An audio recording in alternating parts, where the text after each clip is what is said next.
And packaging means it is going to make a copy of the InDesign document and all of the final images that were used, and it's going to make a copy of all of those elements and put them in a new folder, omitting any other junk or secondary images that you might have been playing around with.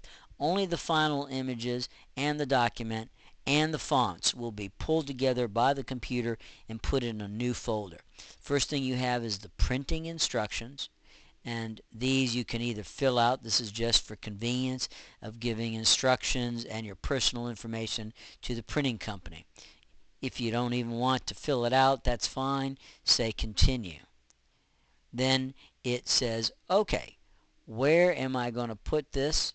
And it is automatically going to create a new folder with your document. And all you need to really do is check the buttons down here. You generally don't need to mess around with them. It says make a copy of the fonts, copy of all the linked graphic images, and update the graphic links as well in case there have been any changes. And so I will in fact go to my desktop and I will say save. Gives you a thing about fonts. You say OK, and here is what we end up with. We end up with a file folder, and the file folder has 4 things in it currently. It has a copy of my InDesign document. It has a folder with all the fonts, another folder with all the images, and that little instruction document. Here it is.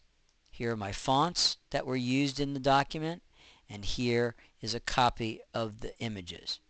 And this has 4 things in the folder, and we are going to need to add a 5th item, which I will show you in subsequent videos, and that is to manually, you have to make a PDF and put the PDF in this folder so that there'll be a total of 5 things, and that is what you would turn in for your grade, and that folder is also what you would take to a printing company if you were doing this for real.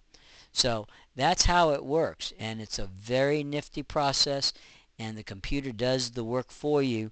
All you need to do is pay attention, follow the steps, and get everything properly put together, and the computer basically does the rest for you.